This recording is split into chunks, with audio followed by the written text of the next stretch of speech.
Groovy.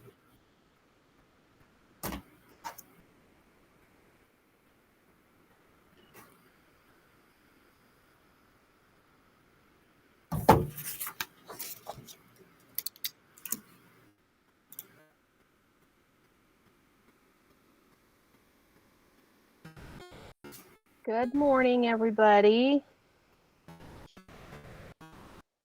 Good morning, Melissa. Good morning, Melissa. Hi, guys. Looks like we're still waiting on quorum, so I'm going to give it a couple minutes, okay? Okay.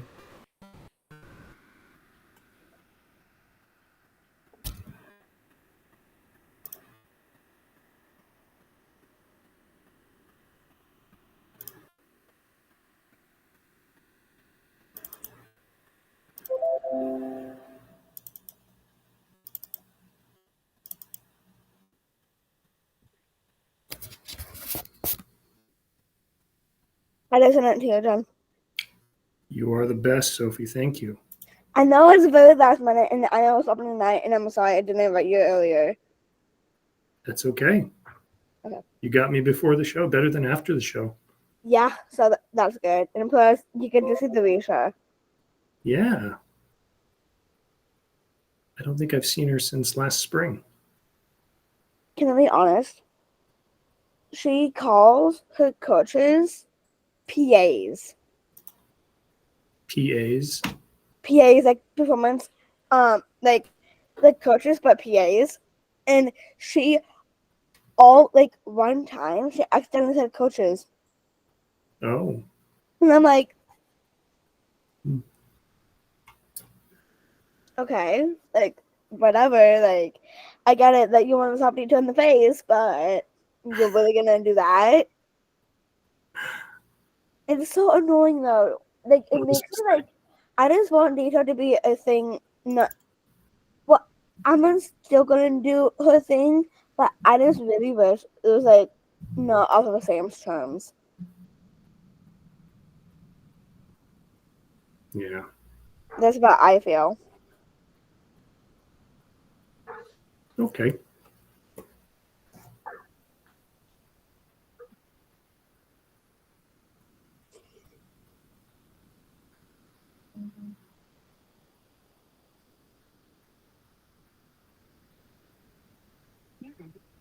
Hello? Hello? Good morning, Monica. How are you? Good morning. Oh, I thought maybe I messed up. Nope, you're good. You are good. Okay. Okay. Okay. Marcy, are we at quorum? Think. Let me do a quick count. Okay, thank you. We've just had a few more join. Who is calling from the 928 number?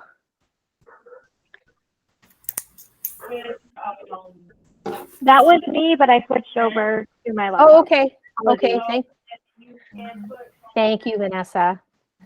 Good morning, Ken. You have 14, Melissa, and several guests. I'm doing a quick. Yeah, 14. Okay. Okay. We are at quorum officially, aren't we? I think. Yes. Okay. All right. Well, good morning, everybody. I'm going to go ahead and call our full council meeting to order at 10:03 a.m. Good morning and welcome. Thanks for joining us today. Just an announcement before we get going. We're not changing anything on the agenda, but Kathy, our chair for our work plan review committee or work plan committee, we need to move her up under grants. So she's going to go second on our committee work group report out. She has another meeting conflict. We want to make sure we get her report before she goes. Okay. All right. Marcy, would you like to do roll call? Please? Sure. I'll start with you, Melissa. Okay. Hi, good. Melissa Van Hook. I'm the council chair. Thank you. JJ? Morning, everyone. JJ Rico, Vice Chair for the Council and also CEO for the Arizona Center for Disability Law, soon to be Disability Rights Arizona. Thank you. Ben Kaufman, please. Ben Kaufman, Access Reimbursement Manager and Access Representative for the Council. Thank you. If we can remember to put phones, your computers on mute, please. Ken? Good morning, everyone. This is Kim Counts, council member. Thank you. Vijay? Good morning, everyone. Vijay Sari, parents and family member representative. Thank you. Kathy? Good morning, everyone. Kathy Lewandowski, council member, chair of the work group committee. Thank you, Kathy. Vanessa? Hi, this is Vanessa, council member present. Thank you, Vanessa. Kristen, you just joined us. Yes, thank you. Now I have audio. Kristen Mackey, council member. Thank you. Monica?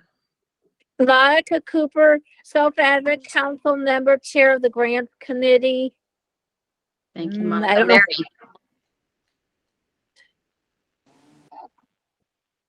Mary Slaughter?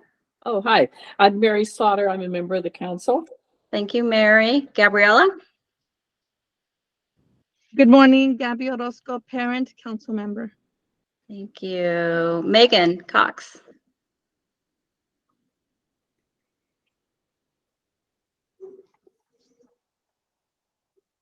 Megan's still online. Oh, maybe not. I'm looking. I'm looking to see if she's still here. Yep, she's still here, but she's on mute. Okay, she's here. Christina Lopez? Good morning, everybody. Christina Lopez, and a member of the committee as well as self-advocate. Thank you, Christina. Sophie? Hi, good morning, council members. Thank you, Sophie. Bianca? Hi, good morning. Bianca, family representative. Thank you. Is there any other council members that I did not call that joined?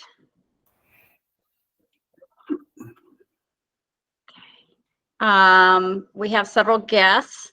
Melissa, is it okay if I go through the guests and then staff? Oh, yes, please. Okay. Thank you. JC? Hi, this is JC Farkas, a pending council member, I guess, representing the USED at the University of Arizona. Thank you, JC. Jesse? Jesse Barbosa, also pending council member, representing the Arizona Department of Health Services. Thank you. Emily?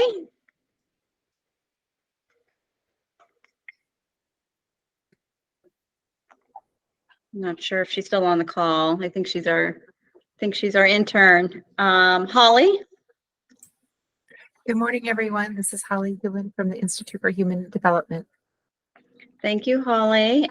Megan Woods? Good morning. I'm Megan Woods. I'm the Integrated Care Administrator with Access in the Division of Grants and Innovation, and I'm filling in for CJ Loisel. Thank you. And let me go back to council members. I think Jana joined us. Hi, my apologies for being late. Good morning, everyone.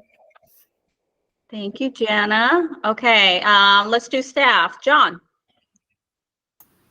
Good morning, everyone. John Myers, Executive Director of the Council. Thank you, John. Michael. Good morning, Michael Leba, Contracts and Grants Coordinator. Thank you, Michael. Lonnie. Lonnie Saints here, Fiscal Manager. Good morning. Thank you. Jason. Good morning, everyone. Jason Sneed, Research and Communication Specialist. Thank you, Jason. And I'm Marcia Crane. I'm Contracts Manager. This is it, Melissa. Back to you. Okay. Did I miss anybody that would like to say hello? Holly's on the call. I got Holly. Okay, sorry. It's quite all right. Yep, I think we've got everybody. So all right. Keep an eye on it if anybody else pops on. Thank you so much. Thank you. And good morning. Let's move on to agenda item B, our minutes review and approval of our September 22nd, 2023 full council meeting. I hope everybody has had an opportunity to review the minutes. Are there any corrections that need to be made or notes on the meeting minutes?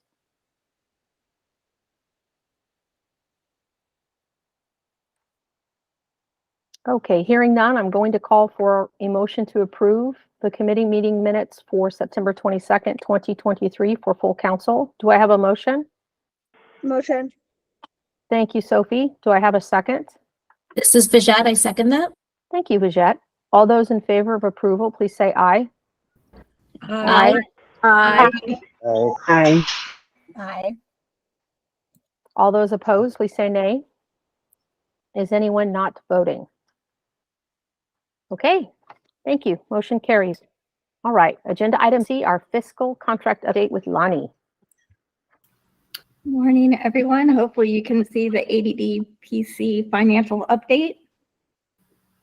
Yes. Thank you, Melissa. The council has fully spent the fiscal year 2021 award amount of $1,535,342. ACL granted a one-year no-cost extension for fiscal year 2021 funds. This extension made the new obligation and project period through September of this year, allowing for an additional year for the work to be completed. The council technically has until December to liquidate the 21 funds. However, we've met that deadline and have fully spent that award amount. The council has received the full allotment for fiscal year 2022 in the amount of $1,500,930.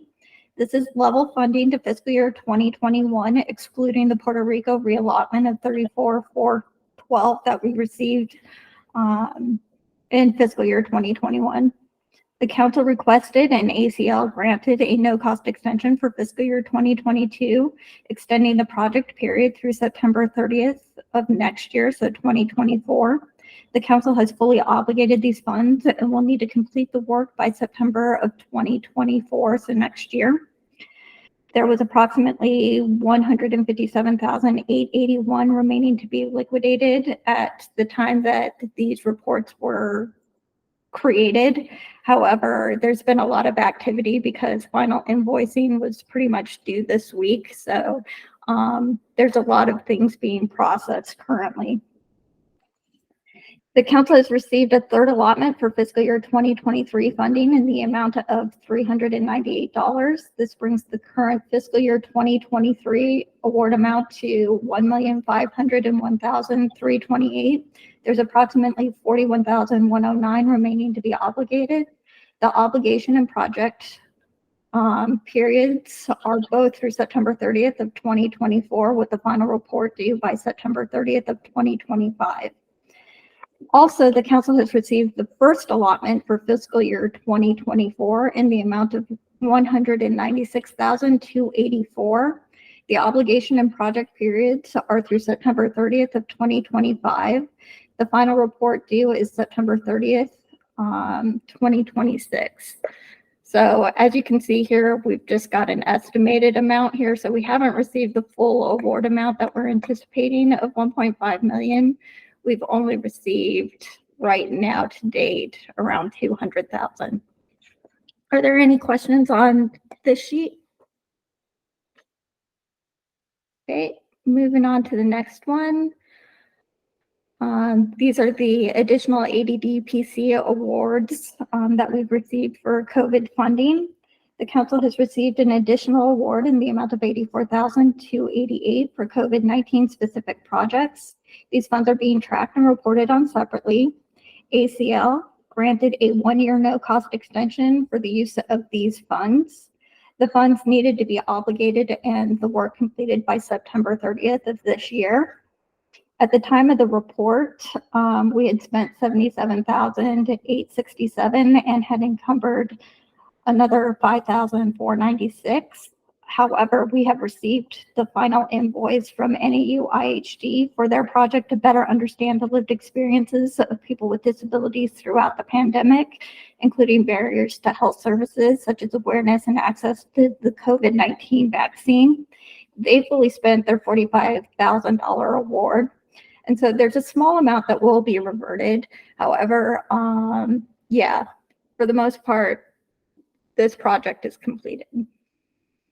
Moving on to the next set of funding, expanding the public health workforce within the disability network. The council has received an award in the amount of $95,319.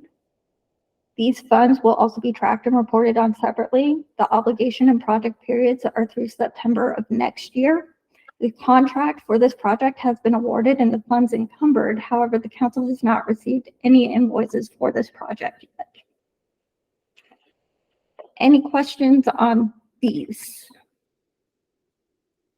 Just a quick question. Are we expecting invoices anytime soon, or is that just kind of normal for this project? I would have hoped to have received an invoice by now for the public health workforce. So it's something that we'll follow up with them on and see if we can't get an invoice from them. Okay, thank you, Lonnie. No worries. Any other questions? Okay, moving on to the next sheet. This is all of the projects that the council is currently working on and the contracts that have ended. All the proposals that were voted on at the last full council meeting have been added to this sheet.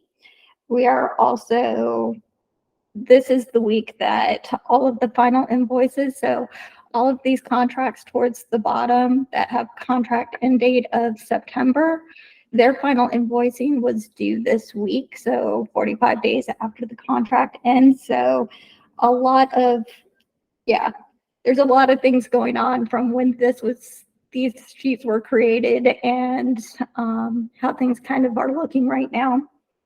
But we're getting those final invoices in. They were due November 15th. There's only one final invoice that's currently outstanding, and that's from the Opportunity Tree. We received another one from ASU just this morning. So yeah, this is kind of what we're working on and where things for the most part stand. Any questions on this sheet? Okay, one more, guys, bear with me. And this is kind of a projection of what's going on for the future. This sheet reflects the projects outlined in the fiscal year 2024 work plan, as well as the funding that has already been approved in the prior years. The column for fiscal year 2021 funds has been removed, and the column for fiscal year 24 has been added. The fiscal year 2024 fund will be used primarily for projects to be decided on in fiscal year 2025 work plan. So there's always kind of a delay in what funding we're using for what projects. So right now we're in fiscal year 2024, but we're technically using fiscal year 23 funds for that. The work plan committee plans on meeting early in January to have further discussions, and we'll be finalizing what will be budgeted with those fiscal year 24 funds. Any questions on this sheet? Okay, that's it for me. Thanks, everyone. Okay, thank you, Lonnie. Sounds like you're busier than you normally are. Good luck with that. Thank you so much. All right, agenda item D, our executive director report with John. Well, good morning again, everyone. Thanks to all of you for giving the time to be at the meeting this morning. We truly appreciate it. Just a few things to go over. I want to provide a little more context around the COVID-19 public health workforce funding that Lonnie mentioned in her report. As she said, the project is underway. That is a project that is being managed by the Sonoran USAID and actually being conducted by the Regional Center for Border Health down in Yuma. Regarding what's been done to date, and by the way, as a reminder, this is a project that is focused on identifying issues around how the public health workforce and the public health system serve aging or elder individuals with IDD. As of late October, this project had conducted 5 focus groups, 2 in Somerton, which is a small town south of Yuma, 1 in Parker, 1 in Flagstaff, and 1 in Avondale. The groups in Somerton were done in Spanish. All of the rest of the groups were done in English, and the one in Avondale had Spanish included as well. So we are trying to reach a multilingual audience with those focus groups and understand how public health system is serving aging individuals with IDD who are both Spanish speakers and English speakers. There were almost 36 participants in those various focus groups to date. And there are several more focus groups being planned or executed. 2 are planned for the Phoenix area, 1 for the Tucson area. There were some scheduling difficulties. Those actually were intended to have been done by this point, but there were some scheduling issues and venue issues, and so they're still in the process of getting those scheduled.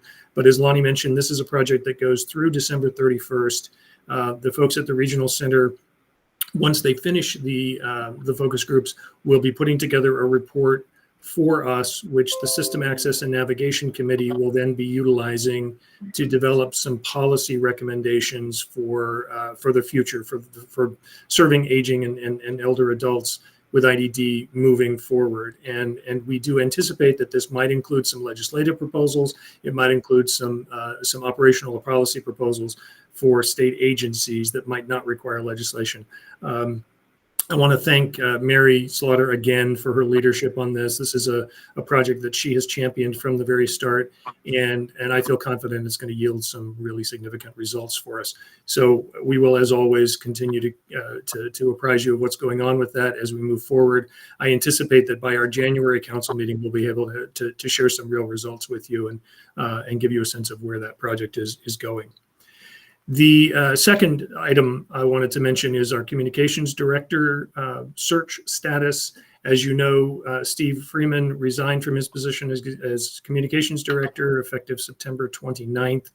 We've been in the process of doing some small revisions to the position description and getting all of that approved. And we actually thought we were going to be able to post for the position a couple of weeks ago. And then I was informed by DES HR that it needed another level of approval. And finally, yesterday, I got a message from HR that signature had been provided. So we are ready to now post that position.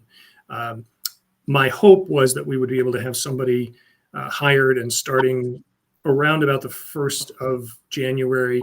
It doesn't look like that's realistic at this point, but certainly we're hoping that very soon, very early in the new calendar year, we will be able to have somebody on board.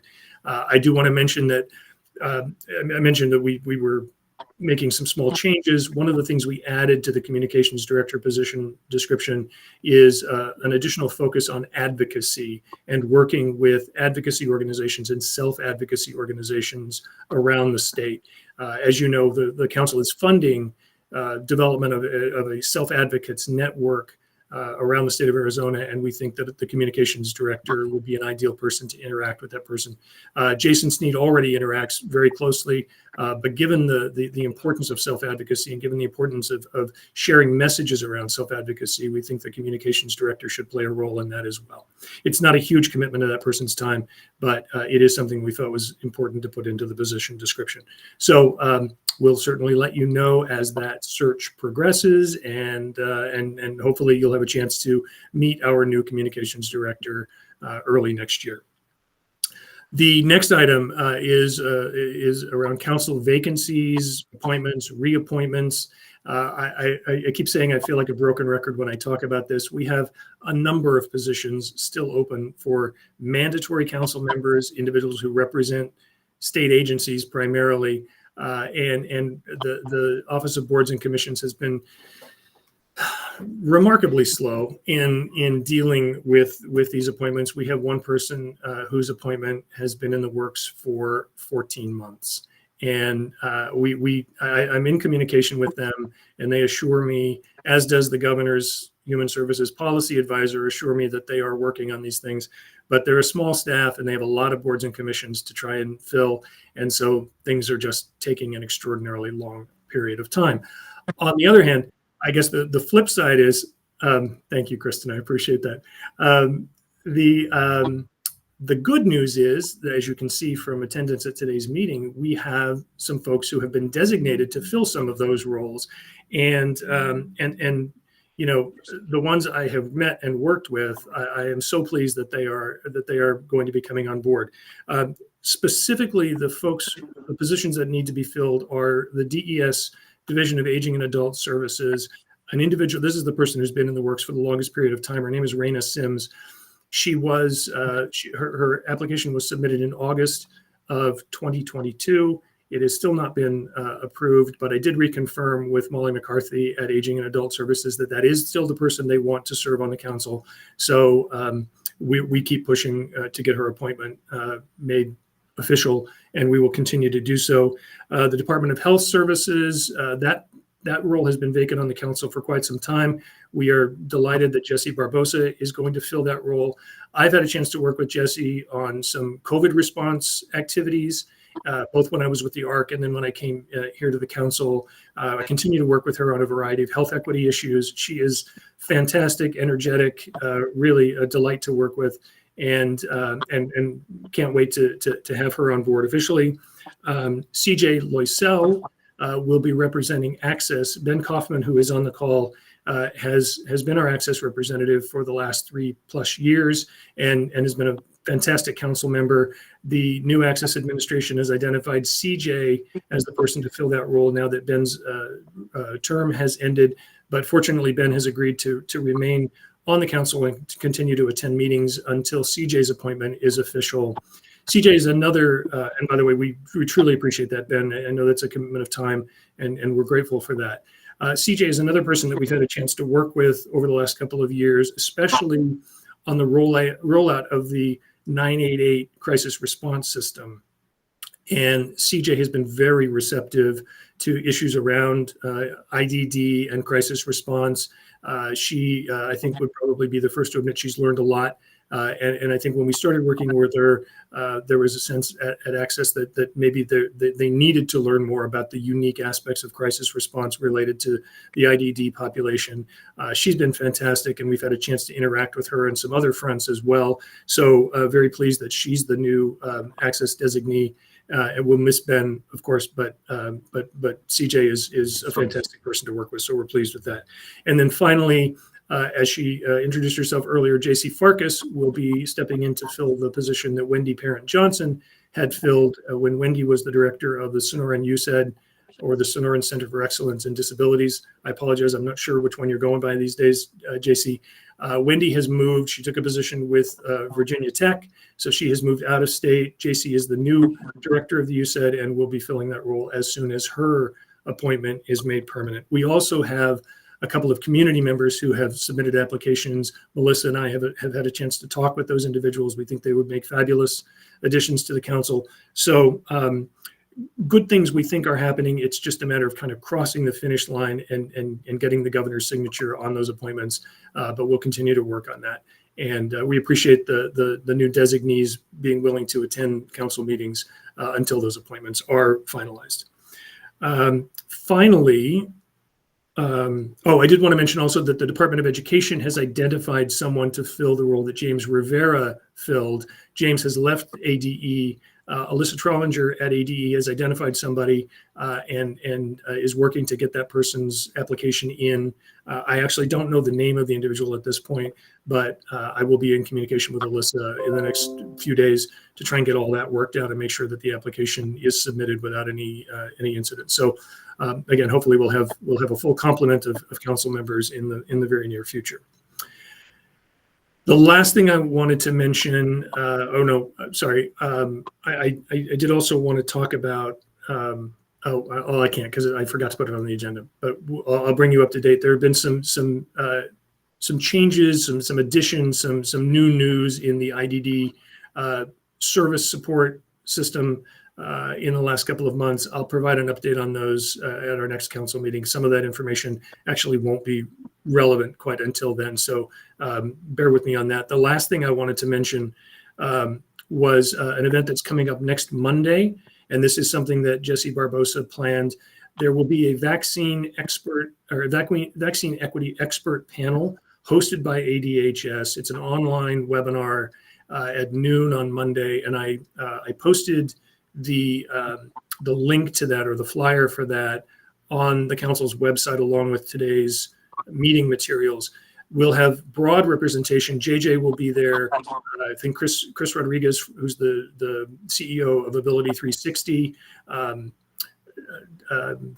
the medical director of DDD, several other individuals, and I will all be on this panel talking about how we serve the disability community and how we promote vaccine access and vaccine uptake. among the disability community. So if you're available and interested in participating and attending that seminar, the link and the materials are on the council's website. We will also be posting that on social media. And if you don't have access to the council website or any other information, oh, Jason just posted it in the chat. Thank you very much, Jason. I was just going to say, let us know. We'll get you the information. We'll look forward to that and hope to have great participation in that event. As we all know, COVID hasn't gone away. Other vaccines are extraordinarily important. We want people to take advantage of the availability of vaccines, especially if they're at risk of adverse medical consequences if they were to contract COVID or the flu or any of a number of other things. So we'll be getting the word out about that. Oh, sorry, RSK will be a panelist too. Thank you, Jenna. Appreciate that. Nanette Salasek will be on from RSK. So any questions, anything I can answer regarding any of those items? All right, thank you for your time, Melissa. Thank you, John. It feels like with our council member update, it's Groundhog Day every day for 14 months now. So thank you for chasing that down. Before we move on, Marcy, I wanted to note that we have another person who has joined us, Therese Yannin, it looks like. And I apologize if I didn't pronounce your name correctly. Okay, thank you so much. Let's move on to agenda item E, our committee work group reports. And we're going to start with our grants committee with Monica and staff. I don't know. I don't remember when we met last, but so could somebody summarize? Sure, Monica. This is going to be really quick. The grants committee hasn't met in between the last two full council meetings. So officially, grants does not have anything to report out at this time. Okay, I wasn't sure. Nope, you're good to go, Monica. You didn't miss out on anything. Okay. Well, that was quick. Thank you so much. All right, as mentioned, hi there. Did you have something to add, Jenna? No. Okay, sorry. I thought somebody spoke. As previously mentioned at the beginning of our meeting, we're going to move up our work plan review committee report out with Kathy Lewandowski. All right, Kathy, you're up. Good morning, everyone. We met, our work plan committee met on November 3rd and got a report out from John and Marcy on the results of what our performance, the latest results on performance measures. What I wanted to say was that Marcy and John shared with me the OIDD council performance measures that they are required to adhere to every year. And there's two broad categories, individual and family advocacy and systems change. And so all of our performance measures, our contracts, anything that we require performance measures on are based on these two main requirements of individual and family advocacy and systems change.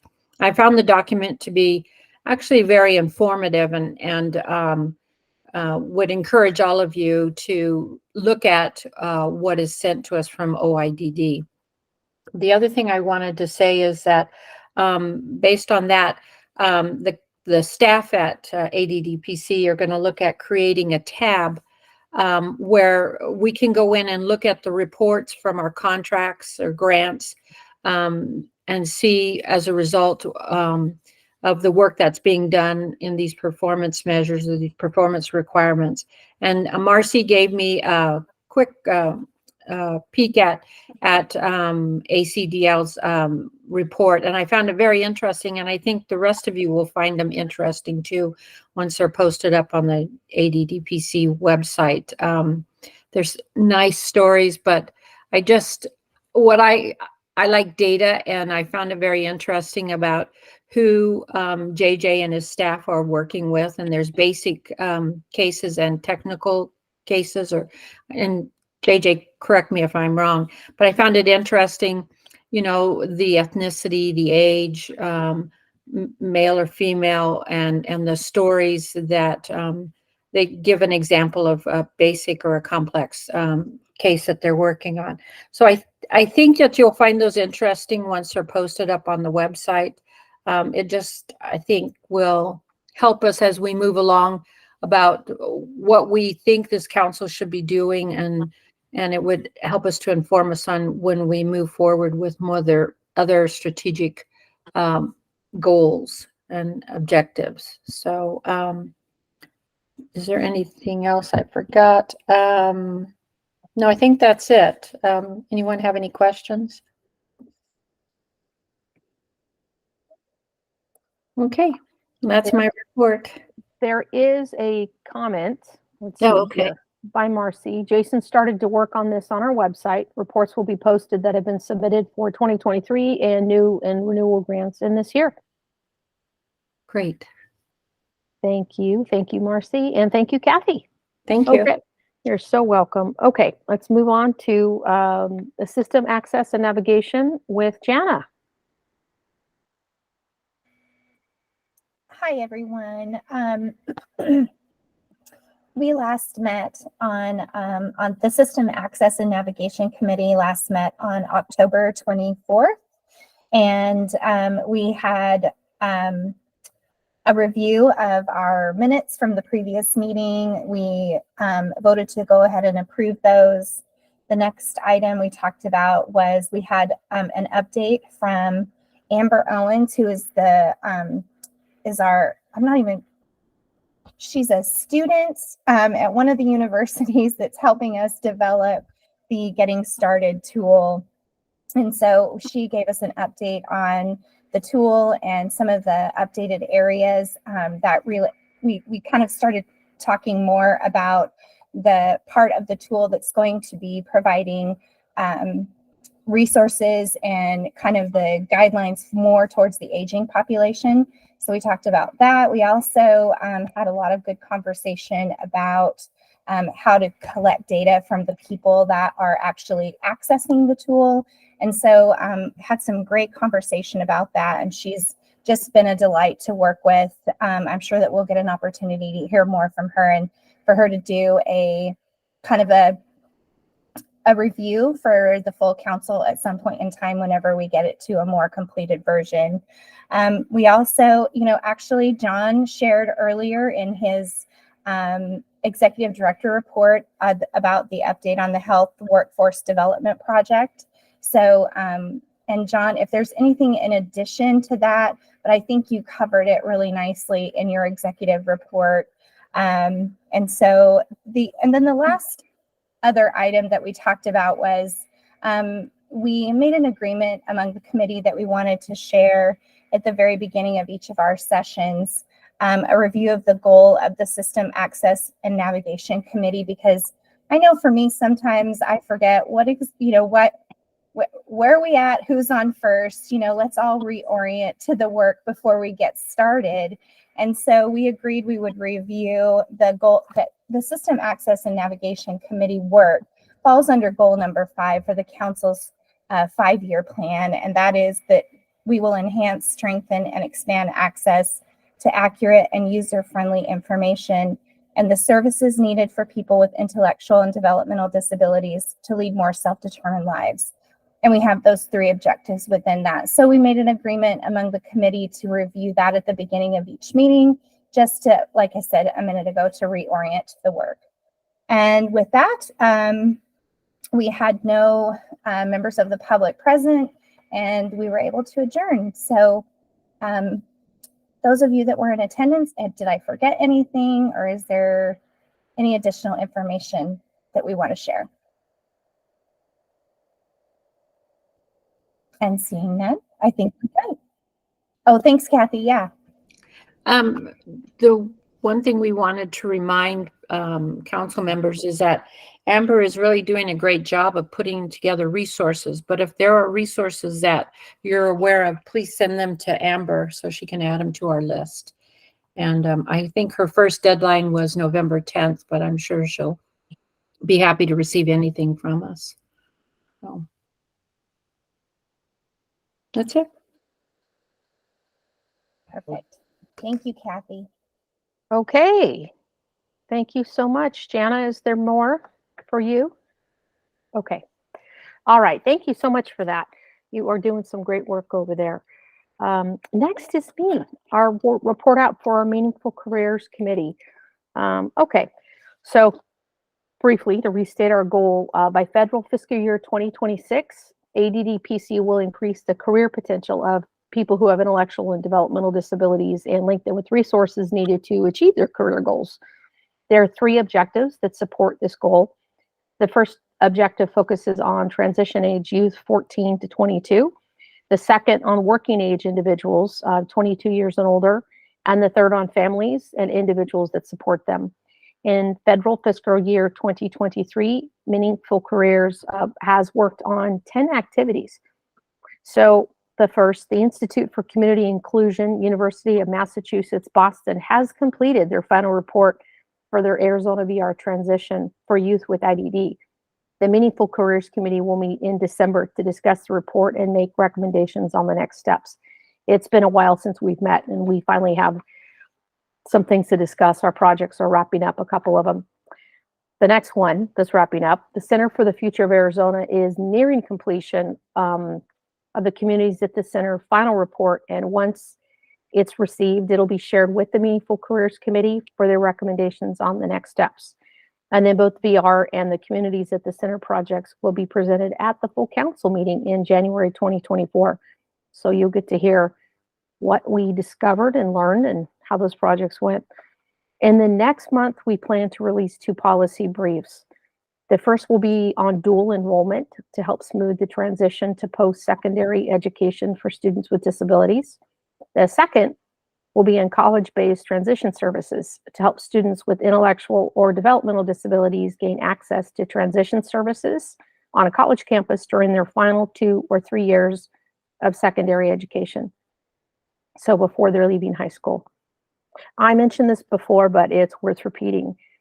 6 new easy read resource materials were recently created to help individuals and families make informed decisions. Excuse me. The resource materials are part of the Pathways to the Future series. The first, to increase awareness of education and training and participation in underutilized career paths for youth and young adults, titled Apprenticeships, Earn While You Learn. And the other one, Career and Technical Education, were created. They were also translated into Spanish. To increase awareness of the career potential of individuals with IDD and address systems change, the Imagine What I Can Do was developed to share information on ABLE program, or the Achieving a Better Life experience. Most of us are familiar with the ABLE accounts, but this gives some explanation to it for those who are not familiar.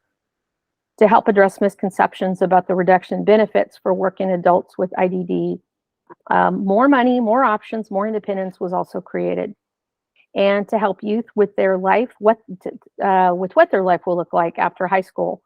Will they go to college or work? Will they live on their own? We created a resource on transition plans. To help individuals who are exploring self-employment and entrepreneurship, we created Starting Your Own Business. If you would like to receive copies of these resource materials, please contact Mike Leva here at the council. These are some really fantastic resources that people have spent a lot of time putting together, and it's great information. So please check them out or share them with people you know who might benefit. Last month, during our National Disability Employment Awareness Month, or NDEAM for short, the council partnered with the ADDPC Network, Vocational Rehabilitation, and the Arizona APSE chapter on activities to highlight and promote disability employment. One of the activities included 3 training webinars that featured representatives from VR and assistive technology for employment and independence. 98 individuals attended the webinars, and 95% of the follow-up on surveys was positive. So that's fantastic. A special thank you for all the partners who helped promote NDEAM and who worked in collaboration with the council. We appreciate sincerely all the assistance and participation of your dedicated staff of all those agencies, including our own council staff. Thank you very much. And Jason just posted a link on our chat for Pathways to the Future, those resources that I just mentioned. And that's all we've got. After we meet in December, and we can report out in January on our most recent projects. So thank you, everybody. Are there any questions? Okay. Hearing none, we're going to move on to our behavioral health and IDD report out with Jason.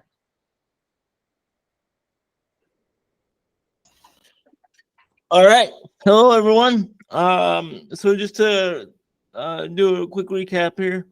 Last time at our last full council meeting, the council decided to fund a survey done by Novel Predictive Insights regarding behavioral health and the crisis system and the interactions, specifically catered to caregivers and family members and individuals who, and self-advocates. So so they did give us a draft back of the questions. So we reviewed those with the core group, with the core behavioral health group, and then and we went through some comments, and then next at the end of the month, we were gonna meet with Normal Predictive Insights and their team to go over those. They were some of them were. The big concern was plain language, so that people can understand, that our audience can understand them, and some terminology and some different things. So we will be working on those, and hopefully that survey will go out soon. And that's the big news with that group. That's what we're working on the last couple of weeks. I welcome any comments. I know John and Melissa are also there as well. I know there was some, I think they got everything straightened out, so we should get it rolling pretty soon after we get, those things done. So, but is there any questions, comments, or concerns? I just had a comment, Jason, and you know this, but and probably most of you do too, but it's interesting that there are a number of different surveys out there right now, a couple on behavioral health services and a few others on service in general from Access. So it's just kind of interesting, the timing on everything right now. So hopefully we'll have lots of data back from the community. Yeah. All right. Well, okay. If John has nothing to add on this one. No, I think we're good. All right. Thank you. Well, me too. Fantastic. Jason, thank you so much. We are going to move on to our agenda item F, our community partner presentation with Therese Yannon. She is the executive director of the Native American Disability Law Center. I think Therese is still with us on here somewhere. Hi, Melissa. Yes, I am here. I hope you can hear me. I can, and I can see you. Please tell me I said your name correctly. You did. You did. You are in the minority of people who get both names right out of the box. So thank you so much. I appreciate it. You're welcome. Thanks for joining us. Thank you so much for the opportunity. I really appreciate the invitation to talk with you all today. And thank you, John, for reaching out to me and giving me this opportunity. I know that we all have a lot of things to discuss and address, and so I appreciate your time. I was, in preparation for today, I was looking at the Planning Council's plan, and I think it aligns very closely with our priorities as well. But I'd like to give you a little history first about the Law Center. We are within the protection advocacy system. We are the American Indian Consortium, which was set up in the early 90s out of recognition of the unique legal issues facing Native Americans with disabilities, especially those in the Four Corners. So the American Indian Consortium in the DD Act is defined as two federally recognized tribes with contiguous land base crossing at least one state line with a population exceeding 150,000. So we are designated by the Navajo Nation and by the Hopi Tribal Council as the recipient of the funds under the American Indian Consortium. We received our first permanent funding through the DD Act. So our first grant was the Protection Advocacy for Developmental Disabilities in 1995. At that point, we were part of DNA People's Legal Services, which is the largest Native American legal service organization funded by LSC. We separated from DNA in 2005 after receiving the other P&A grants. As they came up for renewal, the American Indian Consortium language was expanded and broadened and added to each of the P&A grants. So we just obtained the Protection Advocacy for Voting Access. That was the last P&A grant. So we have all the P&A grants and the CAP for the American Indian Consortium. So we separated from DNA in 2005, we were established as an independent private nonprofit at that time. When we went to the DNA board to talk with them about separating from DNA, one of the board members who was kind of looking at me very intently through the whole meeting, after I gave my presentation about the conflict in the board and the restrictions and all the reasons why we should and shouldn't separate from DNA, he looked at me and he said, "So in essence, you've grown up and it's time to move out of the basement." So I was like, well said. So we feel like we've always had a good working relationship with DNA as well as our other partners. So it was a good thing. We set up priorities, as I'm sure you're familiar with the priority setting process that the Arizona Center for Disability Law goes through. We have a similar process, of course, under the DD Act. And every 5 years, we do a needs assessment that's comprised of talking circles and written surveys that we also give out, both hard copy and internet-based. We circulate it to service providers as well as previous and current clients and anybody who's been in contact with us, and an email that we have or an address that we have. And then we also look at our cases, what cases we've taken, what cases we haven't taken, and just issues that we know are in the community through our community contacts, either through outreach efforts, community education, that sort of thing.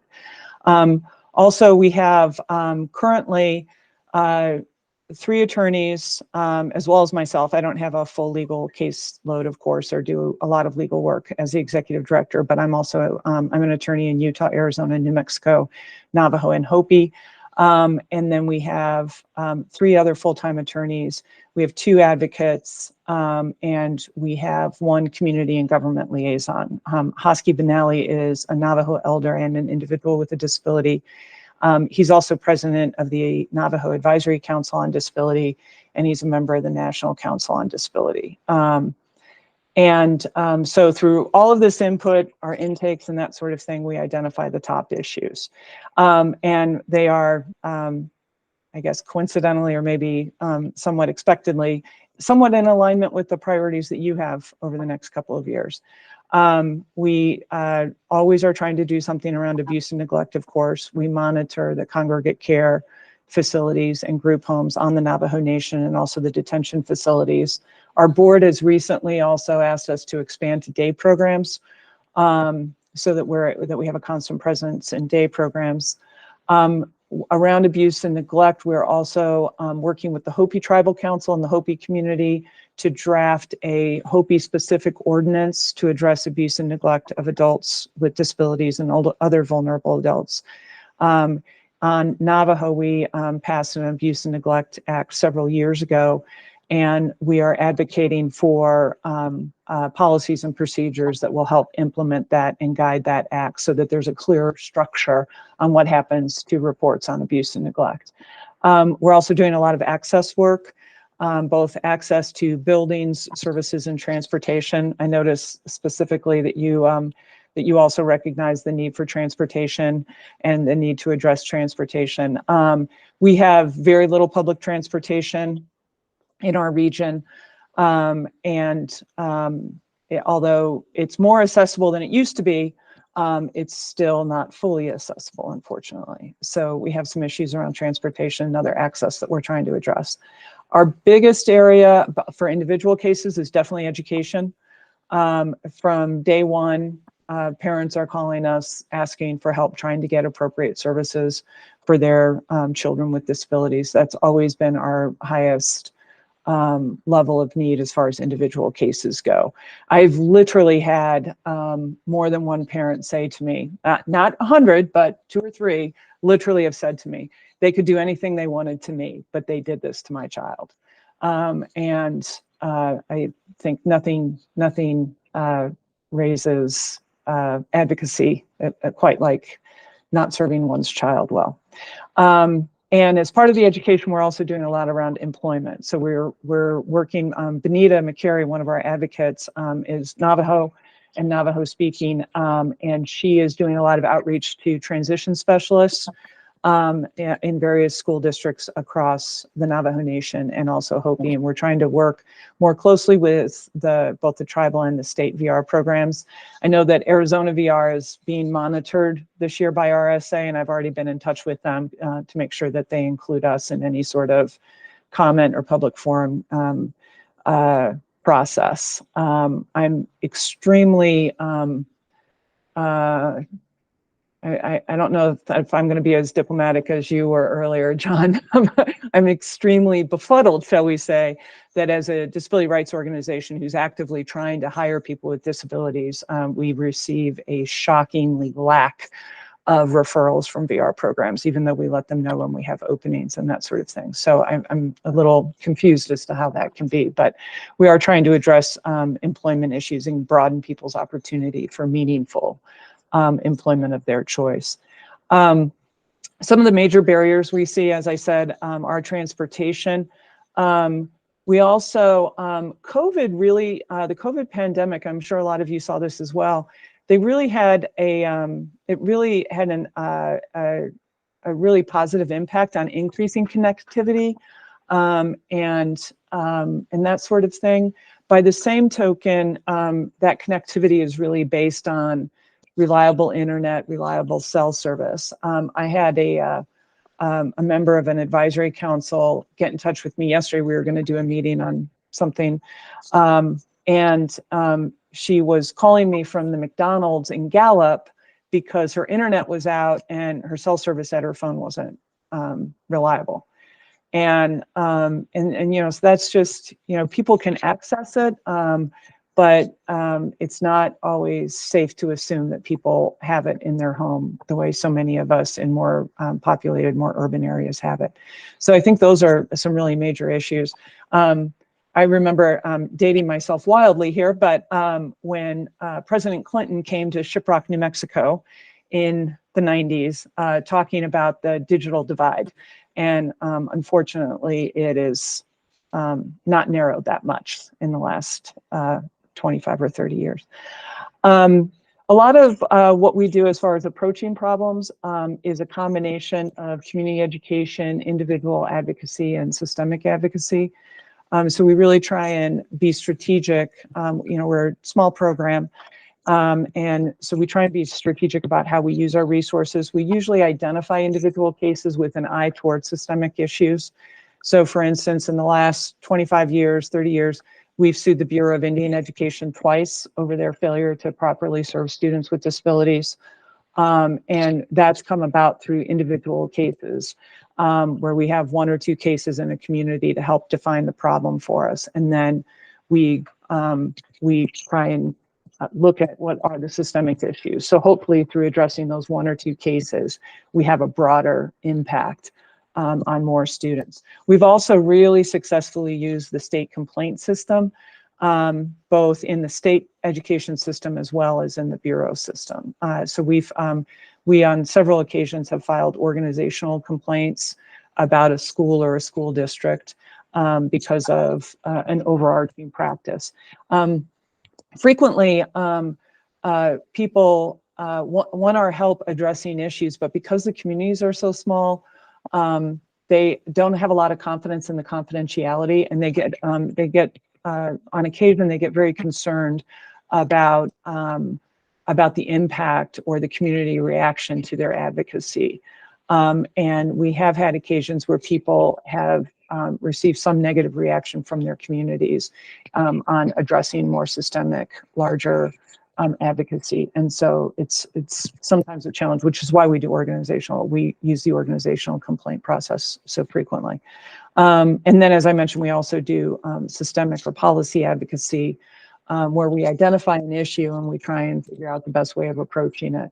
One of the things we've done with the Navajo Nation Tribal Council is after the adult Abuse and Neglect, or actually the Adult Protection Act is what it's called. After the Adult Protection Act was passed, we also changed the Guardianship Act. The previous Guardianship Act was very brief. It didn't allow or provide any meaningful due process, which is a concept that the Navajo Nation has adopted within their court system. And so we revised the Guardianship Act so that it provided due process and mandated representation. And we also have an alternative to a guardianship that we kind of made up, frankly. But it's called a court-appointed representative. And it's to address, I kind of describe it as like a power of attorney on steroids. We have situations where adults, particularly adults with intellectual and developmental disabilities, are denied non-emergency medical care because of the medical providers' determination that they don't have a capacity to consent to the medical procedure. And so what the court-appointed representative does is allow the individual to appoint the individual, the individual with the disability to appoint somebody to assist them in communicating their preferences and in providing that consent. But the individual, the adult with the developmental disability or the adult with the disability is not determined incapacitated. So it has no impact on their capacity, but it provides a legal protection for them so that usually a parent or a sibling has the authority, they're given the authority to help make decisions. And what it kind of came about through a discussion about both the challenges that people face within the tribal legal system, but also, and more importantly, the cultural approach to decision making. So Navajo especially, but also Hopi, they don't have the same approach to individualism that's in the Anglo or dominant Western society.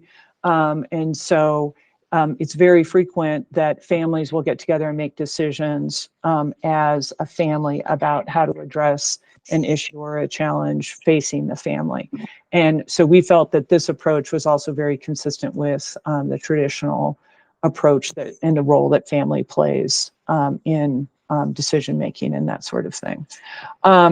So I think that we have our resources kind of spread out pretty evenly between the community education, the individual cases, and the systemic work, and they very much sort of feed into each other. In December, the Navajo Disability Conference is being held. And we're very involved with that along with the Advisory Council on organizing that and putting that on.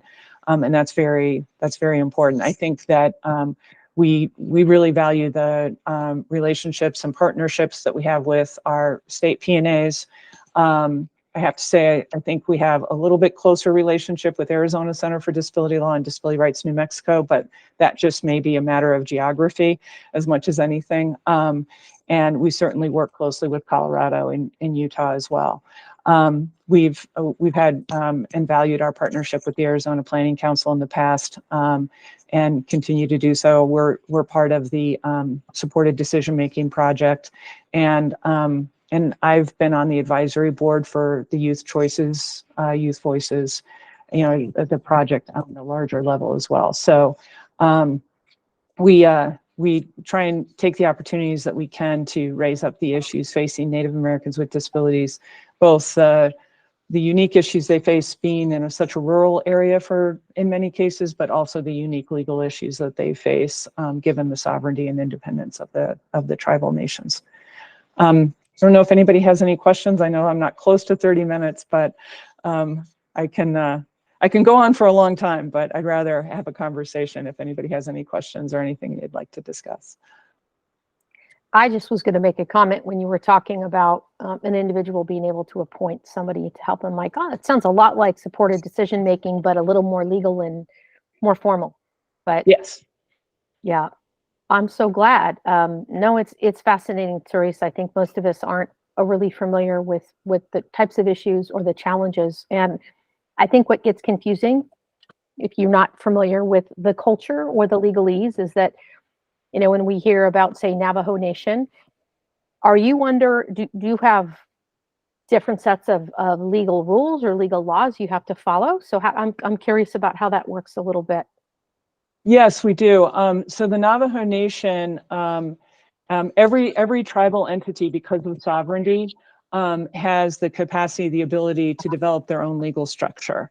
And so the Navajo Nation has the Navajo Nation Code, which is very similar, but sometimes not as expansive as any other, state code, that sort of thing. The Hopi has a set of ordinances that are very similar, as do a lot of tribal communities around the country.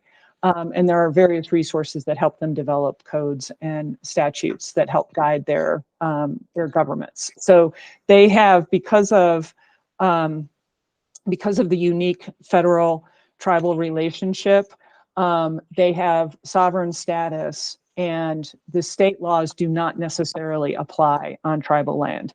And to a certain extent, many federal laws do not.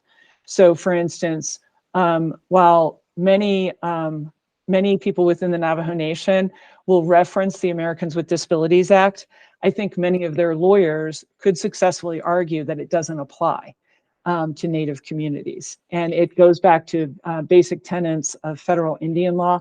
And when there has to be a very clear intent when the federal government is making a federal statute applicable to tribal communities. And I won't turn this into a CLE, I promise. But there's very it's very unclear. Well, let me put it this way. I don't go into a situation assuming that the ADA applies. Under Navajo law, there's a Navajo statute that allows you to bring claims under federal law. So I have sued the Navajo Nation in Navajo court on behalf of Navajo plaintiffs using the ADA or using Section 504 along with Navajo statutes. But that's because of the provision within the Navajo law that allows me to bring claims under federal law. It's very difficult to sue a tribal community outside of their tribal court system. You can do it, but you have to exhaust tribal remedies first. So you have to go through the tribal process before you go into federal court. And you cannot go into state court. So there are very different legal systems depending on what community you're in. In both Hopi and Navajo, they have a court system that would look familiar to a Western trained lawyer. There's the judge, there's the plaintiff, the defendant, the court rules are similar, that sort of thing. So it's similar. But some tribal communities don't have that. Some tribal communities, you take a dispute to the tribal council, and the tribal council will decide it. So for instance, one of the roles we see within the P&A system is as an informal technical advisor or technical assistance provider. So we get calls from around the country, Montana, North Dakota, Washington, usually about VR, frankly, usually about the tribal VR programs and how to address issues within the tribal VR programs, but sometimes around issues around access or the applicability of Section 504 and things like that. So there are, and it's, again, one of the reasons I think that the P&A system recognized the need for a P&A specifically for Native Americans with disabilities, because there are these unique legal issues. And so, for instance, like in our community, we have people living in Red Mesa, Arizona, who are receiving medical services in Shiprock, New Mexico, and maybe behavioral health services through a federally funded tribal entity or program. So they're crossing state lines, and they have this system of services that are a combination of tribal, state, and federally run systems. Wow, that is so complicated, and I'm thinking so much about. I chair our Meaningful Careers Committee, and I'm working, in the voc rehab system. So I'm sure that can be complicated, but I'm really thinking about the issue of advocating for children in education. I'm the parent of two sons, 20 and 27, with autism. And I had my own issues and my own fight. And you talked about how public and how hard it can be for a family that wants to come forward because of what the ramifications could be in the community. And I know what it was like for me. It got very public. There were articles in the paper. I had people say the most horrible things in comments, that I should have aborted my children at birth. And oh my God, it was awful. But oh I my mean, God.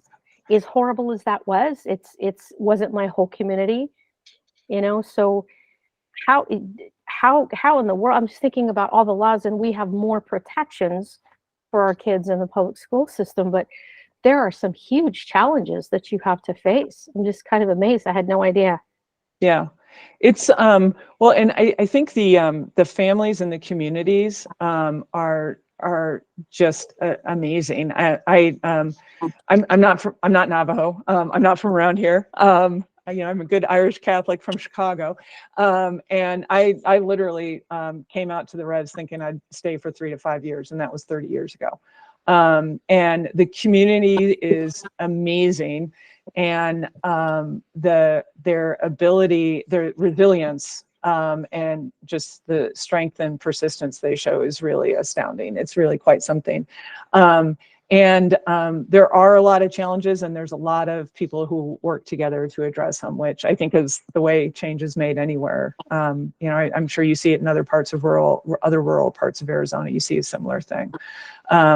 But it's really been such a pleasure to be in the community, and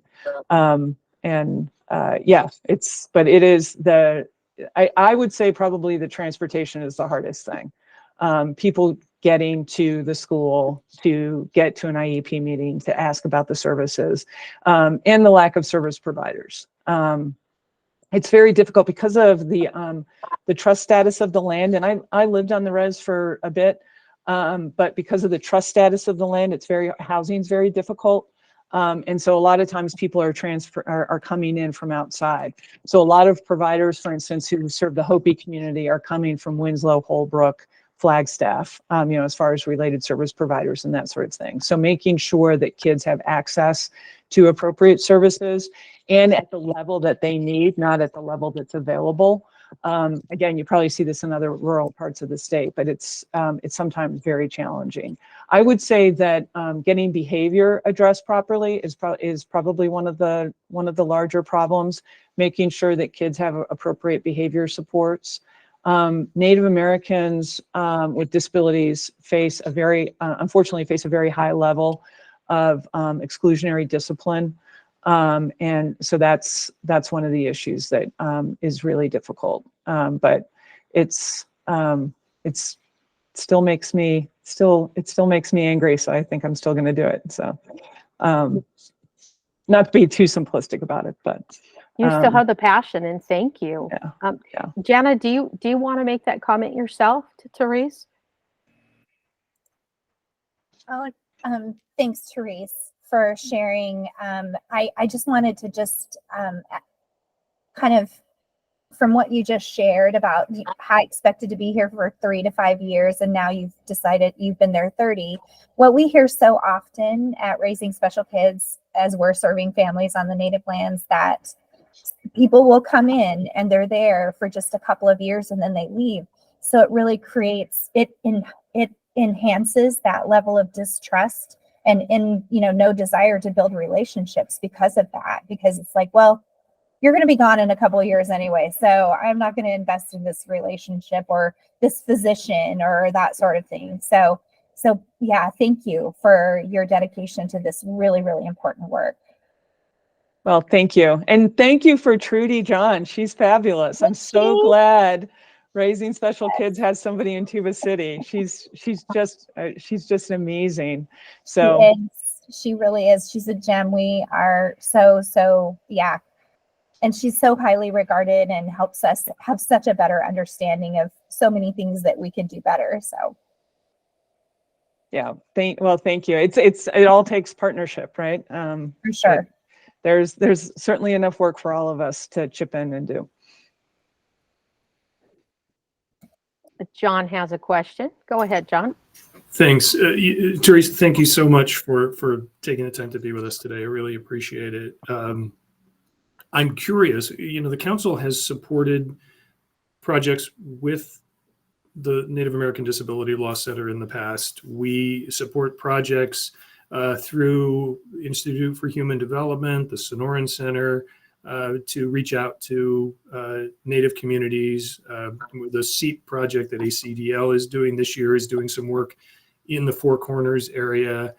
I'm wondering, you know, we talk often about the need to be, I think, a little more intentional in service to Native communities. Are there areas we should be looking at? Are there things we should be looking at that potentially the council could help address, or through our advocacy efforts we could help bring to light and possibly bring some positive change on?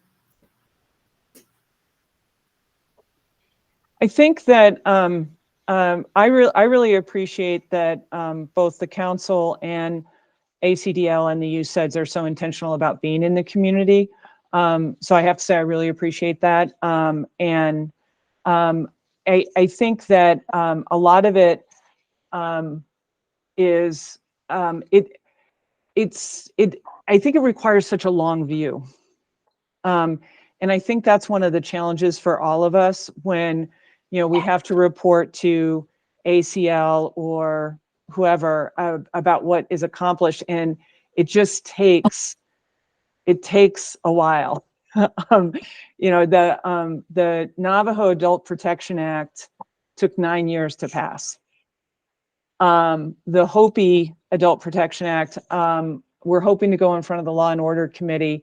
We started working on it in 2015, and it's I think one of the challenges and one of the things that perhaps between both the Sonoran and IHD and ACDL and the Planning Council, I mean, just raising the awareness of the needs of people with disabilities, that's been one of our longtime challenges. And you know, every government has limited resources. Every government has to prioritize. We prioritize. You know, I get all of that. And I think one of the things that we find most challenging is that people talk about their interest in assisting people with disabilities, and when it comes down to making sure that people with disabilities have the services that they need in the community, it's such a it's such an interconnected set of issues that it's really difficult to move the needle. And when I drive around, you know, when I drive to Hopi, it's 4 hours there and 4 hours back. So I've got 8 hours in the car. And these are the types of things I think about. It's like what needs to actually change so that people can stay here, because it's kind of a chicken and egg thing. So many people with disabilities need to leave in order to get services, whether they be mental health services or, you know, supportive therapies, supportive community programs, that sort of thing. So many people need to leave.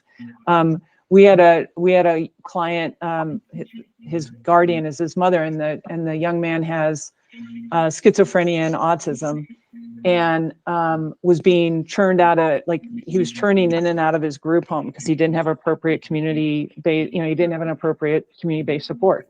And I think it took us 18 months to, you know, dealing with access and the DD program and everything to get a placement and a supportive program in place for him.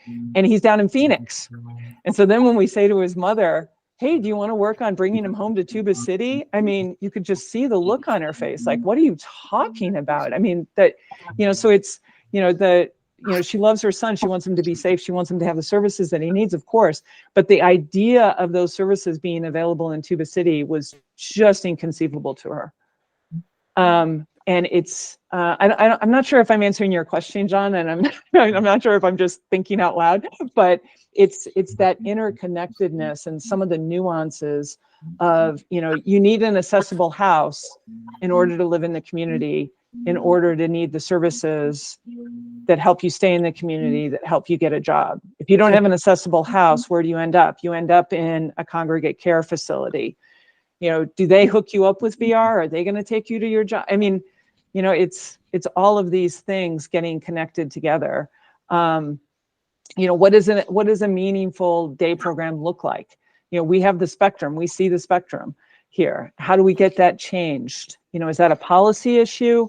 What's the relationship between the state and the tribal programs, especially if the state's contracting with the tribe?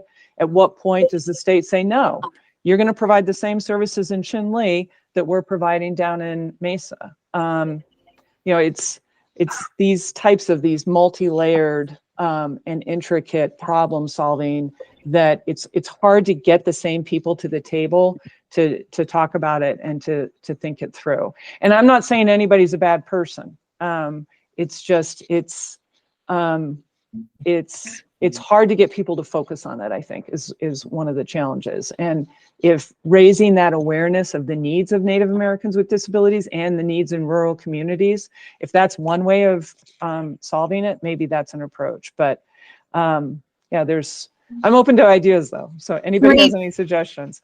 Therese, I would love to connect with you offline. This is Megan Cox. I actually represent the Navajo Attorney General's office, and I have for a number of years. So I'd love to connect with you offline. I know that when we were dealing with our access crisis down here, the Attorney General was personally calling around trying to find placement for one of their children living in on the streets, and she was disabled, and she was literally personally trying to navigate the system.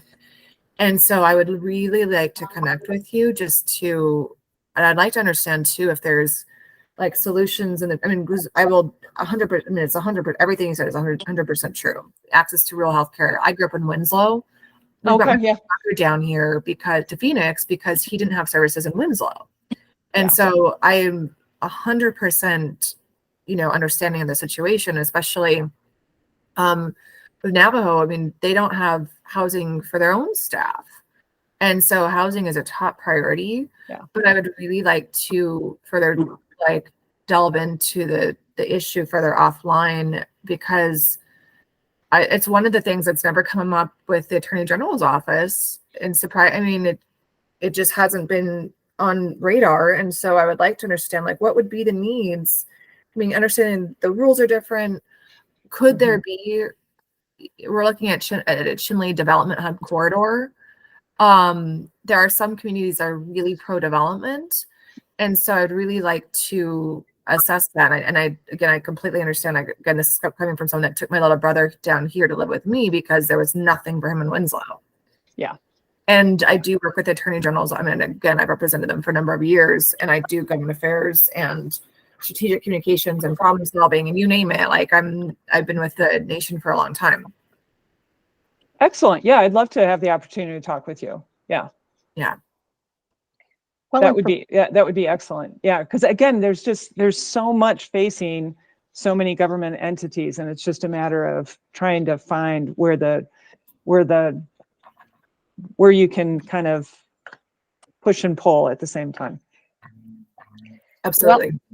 Well, and for both of you, and Megan in particular as a council member, and Therese, John asked you about, as a council, what should we be doing, what can we do? As you're working together, if there are, we're always as a council wanting to develop projects. We're always trying to hit something that's underserved. And of course, we're looking long-term at sustainability. How would that end after funding is gone? But, John asked because I think there's so much that we're not aware of that goes on in the Native communities. And, obviously how do you come up with those ideas, or how do you help if you don't know what the issues are? And then of course the culture and the connections and the barriers are another piece of that.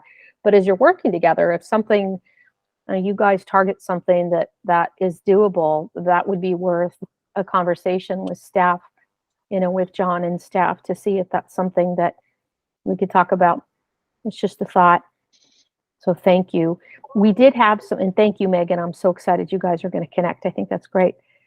We do have a few comments in our messages over there. Ken said, Teresa was studying into the culture of Native Americans, and this is such an enlightenment and so true. Thank you. Okay. Christina added in here, thank you so much for your share, Therese. Olivia Lindley at NAU studies Navajo Nation, more specifically the Dene community. Great reads on the topic available to complement this share today, and she did put a link in the chat for that.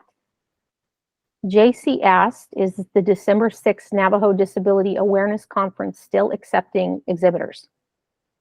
I believe so, but we also have an in. So I put my email in the chat. So JC, please reach out to me. And Hosky is really key on organizing that conference, and we'll find room. So don't worry about that. Yay! And Christina did put it looks like a direct link to that article in there. Thank you, Christina. Before we go offline today, I'll make sure I click that so I can save it. So I appreciate that. Thank you. Are there any more comments or questions for Therese today? Okay, Therese, this was so informative and so interesting and, you know, thought-provoking as well. I mean, I know we all have issues in the disability community, but the complications that you're dealing with are huge. Well, So thank you. Yeah, thank you again for the opportunity to talk with you all. I really appreciate it. And if anybody's interested, I've got a great 25-cent tour of the res. I'd be happy to show you around. I still love driving around the Navajo Nation and the Hopi community. Even though I've been doing it for 30 years, it's still one of my favorite things. And so please let me know if you're ever in the area. I'll meet you and I'll take you out on the res. It's really just a fabulous area. And thank you again for the opportunity to talk with you all. I hope you all have a great holiday season. We will. And one question quick, I'm not asking for your address, but what location do you live in, geographic location? We have an office in Flagstaff and then one in Farmington. Okay. And I actually live in Aztec, but I get around quite a lot. So yeah, but we do have an office in Flagstaff. We were hoping to expand our services there in Coconino and Navajo County and that sort of thing. So. Okay, well, thank you, depending on which part of the state we're in. So thank you so much for your time today. I really, really appreciate it. I know we all do. Thanks for the good work you're doing. Thank you. Have a good day. Enjoy the week. Take care. Bye-bye. Thank you. You too. Bye-bye. Okay, guys, that was fantastic. I learned a lot. I hope you did too. We're going to move on to agenda item G, our announcements. Does anybody have any announcements that they would like to make today? I do. Okay, Stopi, go right ahead. So this weekend is a show for Empowered Theater and Arts. It's at Perez Valley United Methodist Church. It is a really fun show. I really encourage all of you to come. It's tonight and tomorrow. Tonight is at 7 and tomorrow is at 5. And if you go on the Empowered Theater and Arts Facebook, I'll put that in the chat so you can find tickets. And please come. This is the first Empowered Theater and Arts show, and I really appreciate if you come. I am doing a 4-minute dance solo, so I would appreciate if you all come. All right. Thank you, Sophie. Good for you. I even told John about it, and I emailed that to John, and I put the link to the Facebook in the chat. Okay, thank you, Sophie. Yes, Kristen, you've got your hand up, and I see you too, Megan. Go ahead, Kristen. Thank you. As you heard Therese mention, and I wanted to share to this group, Arizona has been selected to be monitored by the federal government. So they are planning their on-site activities during the week of February 26th through 29th. I don't have any formal meeting times or anything yet, but historically, part of their process has been to meet with different focus groups. And so as I have more information, I have more details, I will share that with this group. But I wanted to let you know that that is happening on the radar. We're already coordinating closely with our SRC, our client advocate program, and tribal entities. And I actually just put Therese's name down to share that with our federal partners as well. So any questions, direct that my way. Okay, thank you, Kristen. Good information. Okay, Megan, go right ahead. Yes, I want to echo Sophie's sentiments. Or Sophie's announcement. So I'm also on the board for Empowered Theater for the Arts, and I can tell you this show is absolutely amazing. Empowered is a new theater troupe that stemmed from a lot of former board members and artists that were used to be with the Detour Theater Company, and trying to grow into a bigger direction in order to take to more communities. And Sophie's dance ensemble is amazing. I saw last week also too at Best Buddies. Sophie had a solo at the Best Buddies Gala, and would really love the community to get to know about Empowered and to come out and support. This is the first show, and then next up we're going to have a Christmas show and then Cinderella going into the new year. Great, thank you. Megan, are they located, do they only perform in Paradise Valley, or do they work in different parts of the valley? Absolutely. So we will be moving around. Paradise Valley is because the location is honestly because they had just provided that venue for free. So it's been workspace and venue. But the plan is to be able to move around across Arizona. Okay, and Empowered is the name of the organization. Empowered. Okay. And Sophie shared the event page on Facebook. I'll write that down too. So electronic flyers. I will send some emails out as well. So I will definitely get that out. Great. Because Jana, I don't know if you saw that, because Jana just said if you have electronic flyers for them, send them over, and that RSK is happy to share them. Yes, absolutely. Yay. Fantastic. The whole name of Empowered is Empowered Theater and Arts. Empowered Theater and Arts. Okay, I'll be sure to check out their page. All right. Thank you, ladies. Good stuff going on. Okay, is there anybody else that has any announcements to make? Okay, hearing none, I'm going to move to agenda item G, our call to the public. Technically, we have public on here today. Are there any comments from the public? That would be non-official council members. This is JC. I just wanted to throw out there to let folks know that we, through our national association, we received some additional funds to help get older individuals and people with disabilities of all ages get access to COVID and flu vaccines over this next kind of season here over the next, what is that, like 5 months or so. And we can go anywhere in the state. So if you're having any kind of event or would like to partner, we can help facilitate and make a vaccine clinic happen with any of you. So feel free to reach out to me. I'll put my email in the chat. We'd love to kind of make that happen and get folks vaccinated all over the state. Thank you, JC. I was going to ask how they could connect with you, and you just answered my question. So check the chat in just a moment here if you would like to do so. Thank you very much. Okay, anybody else? Okay. So hang on for a moment. Stay on the call if you would like that information from JC as she puts it in the chat, and because we won't disconnect this call until then. And if you need it after this, you're like, hey, I want to connect with JC, you can reach out to council staff and we'll put you in touch with her. Okay. All right. It's in there. Everybody, thank you so much for your time today. I hope we all have a very happy and healthy and safe Thanksgiving. Right? Take care. Thank you for your time. And everybody have a great, wonderful weekend and holiday. Thank you. Thank you. Thank you. You're welcome. Thank you so much. Thank you. Everyone have a good holiday. Yep, you're welcome. And John, if you can stay on for just a minute, got a question for you.